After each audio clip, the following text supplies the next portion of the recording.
along with his petrol cap. And to 2010, a new phase. Gary, the part-time antique dealer.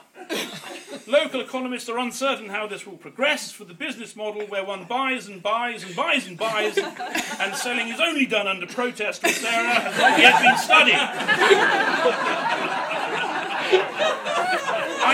I think I should add at this point he's also a very talented painter and decorator. I would like to say something disparaging about this, but he is so good and so professional and such good value for money and available from March onwards, I feel it would be disloyal to do so.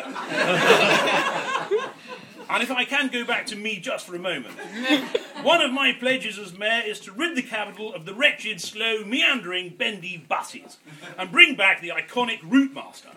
For the non-London residents, that's the one with the red open-ended rear.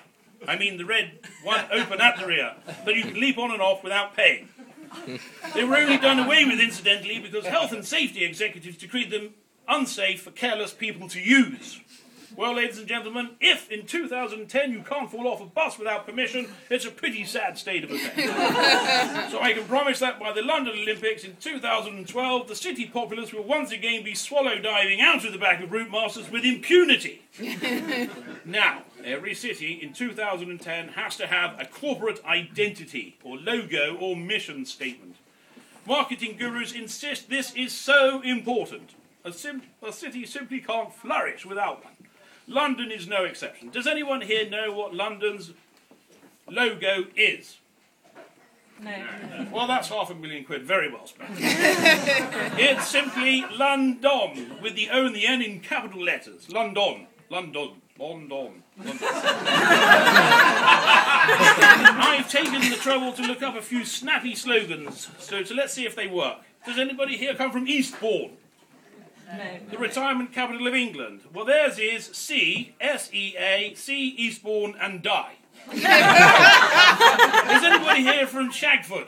Yes. Oh, yes. Oh, good. Well, theirs is simply leave the sheep alone. It was Greg who said yes, by the way.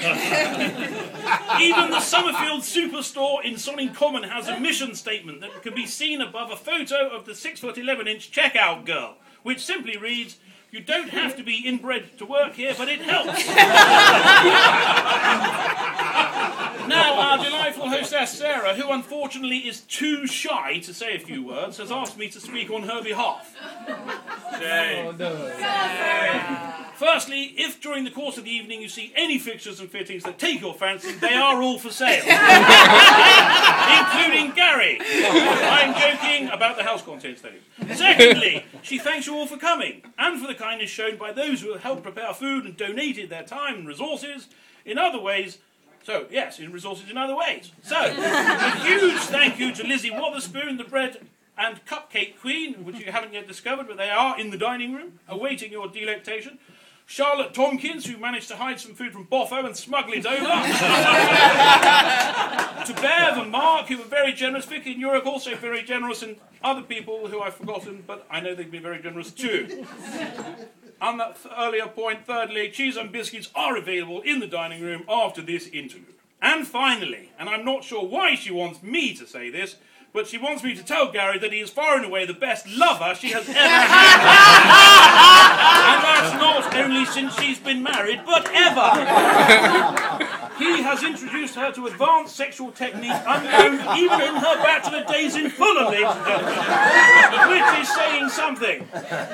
He says that in the bedroom, when given the opportunity, he always turns in an Olympic performance despite only having county standard equipment.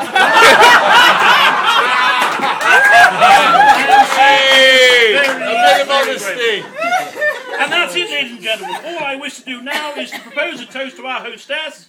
So if you'd all raise your glass to Sarah.